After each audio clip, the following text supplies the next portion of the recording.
Welcome to the Story Nook, and today we're going to be reading more stories from Reddit.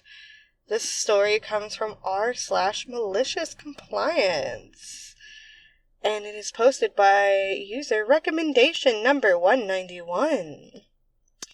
Everything is easy. Why are you charging me so much?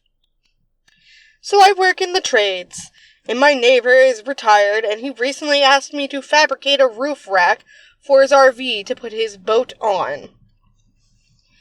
I really don't like to do side work because my regular work is hard enough, but it's my neighbor, so I agreed and said no problem. Fairly simple. 5 hours worth of work, $150. This is a friend and neighbor price. Honestly, really sweet deal, honestly. I make a lot more than that in real life. On the flip side, everyone else he talked to wanted a shitload more money. Go figured. He balked at it because he saw a video on YouTube and it's easy and doesn't take that long, and I'm charging him an arm and a leg. I told him that is video editing. Fab takes time. Okay, no problem. I told him if he did the fab, I would do the welding for free. The fab is the most work, and it's not as much fun as the welding.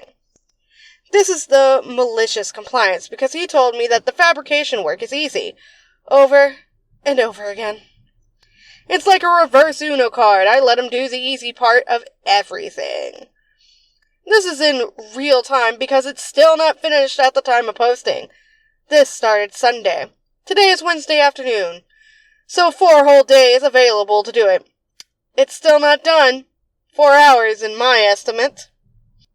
Unfortunately, a bunch of cuts got rejected by the QC and the welder because they weren't square, and his design is a poor design, so it needs gussets and the like.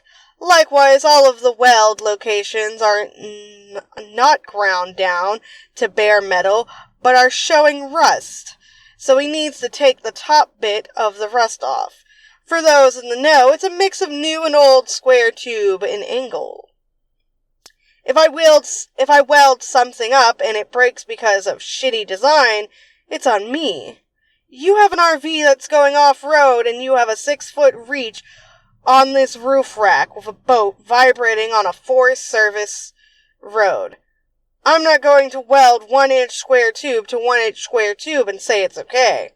I'm a certified welder, and I'm well aware of the limitations of a 1-inch Dom square tube, no matter my penetration.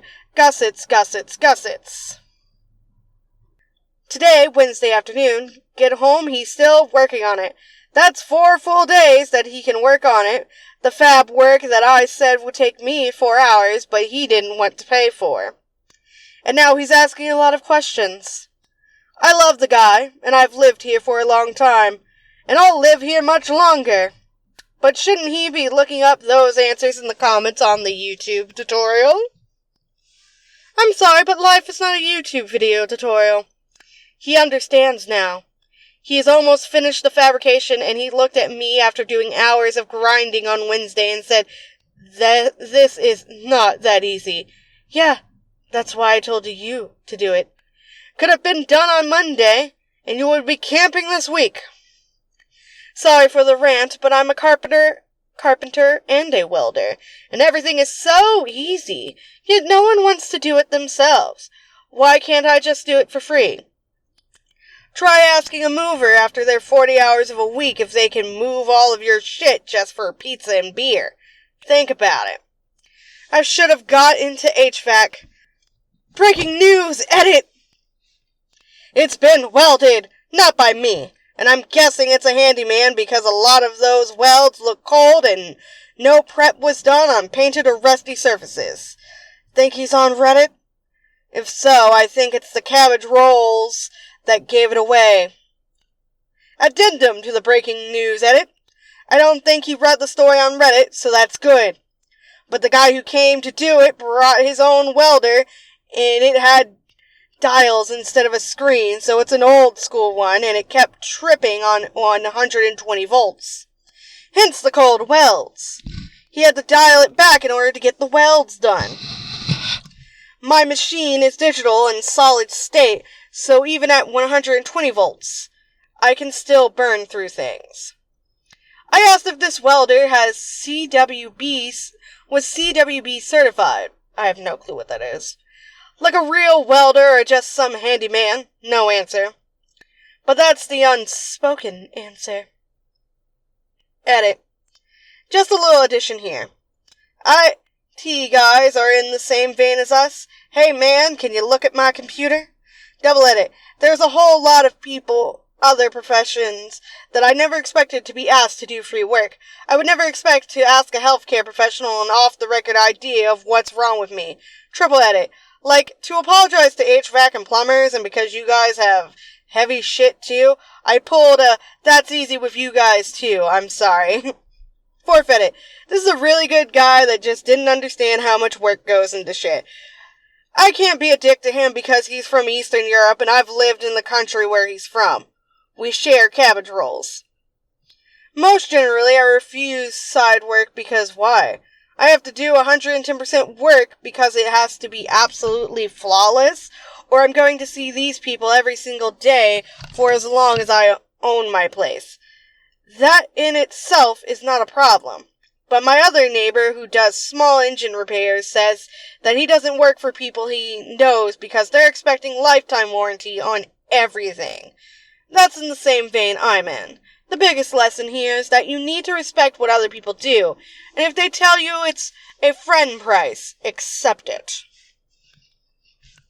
I remember being told once that true friends, they're just like, oh no, you're doing all this work, let me pay you more than what you would normally get for it, because I love you and you're my friend and I want to support you, instead of just looking for discounts. But that's awesome, and I'm happy that the guy realized how hard it was, but still, kept to his guns and stuff. But he did admit that it's not easy. My father is an electrician. He's been an electrician with a union here in Georgia since he was 17, 18. And he just retired. They're pulling some BS and giving him his retirement money. But he just retired. And I'm almost certain he's constantly getting calls to hey, can you come look at this? Can you tell me what this is? He's getting all that. He might start accepting them because, he needs money. He's retired, but his retirement money is not coming in, so he's a couple thousand behind in all the things. So, yay. Joyous. But we're gonna go on and read another story. This one is from Petty Revenge. Because petty revenge is enjoyable. And this will be the last story we read for today. And it is posted by user Gopher Punch. Lovely name. Love it. Ignore my polite request to end your half-an-hour conversation right outside my apartment window? Fine. TLDR at the bottom. To preface, I threw out my back at work and was prescribed some muscle relaxants, which I can't take if I'm driving, due to the fact that it's a back injury. I'm able to go assist coworkers, deliver stock, and other stuff outside the usual back injury stuff, like lifting too much, using ladders, twisting, bending, and or bopping. By the time I got home, I took one of the relaxants and passed out in front of the TV.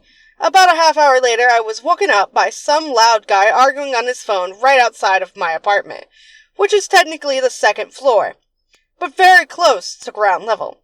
Since I was asleep, I was really not wanting to move. If I slow down, my back stiffens up, and moving around sucks. I yelled, "Can you please move your conversation a few feet in any direction?" The guy stopped talking and then started back up. Okay. So I think maybe he didn't quite hear me, or couldn't tell I was talking to him since I was nowhere near the patio door he was in front of. I wait for a break in his side of the conversation, repeat the same question, and got the same pause. Mutter, and continued conversation.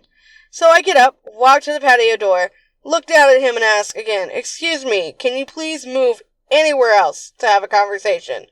I'm trying to sleep." I probably looked and sounded a little cranky, but didn't use any rude language, maybe make threats, or throw boiling oil on him, sadly. He immediately goes full aggressive mode, says it's public property and I can F and dollar sign? Off. Oh, they were doing the old comic way of cursing, so I can F off. So I immediately said, "Okay, that's fine, give me a second. I'll get you to move," making him get even more aggressive and loud. Instead of doing what he expected and answering immature, unnecessary anger with more immature anger on my side, I went to my storage closet, grabbing my booster pack and air compressor with a big grin on my face, hobbled back out to the balcony and flicked on the compressor and flipped him off. TLDR, some guy was having a loud conversation in front of my apartment balcony door. Asked him politely to move and he told me to F off. So I went and got my car booster pack and turned on the super loud air compressor. Then went inside, making him move away to here. And that's wonderful. And someone commented, "OP, fine, I'll just turn on my ambient noise machine. Grabs compressor." Well done. And it is very, very well done indeed. Because it makes a lot of noise. It makes it where he can't be there just chilling and being a jerk. But yeah. So that is wonderful. And yeah, we're going to end this episode here. And I'm going to edit the audio and hopefully get it up at some point within the next week.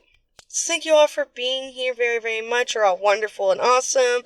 Have a lovely day. Remember to stay hydrated. Special thanks to my Patreon Ko-fi supporters, Dymond and Micah. You're all awesome. So yeah, bye-bye.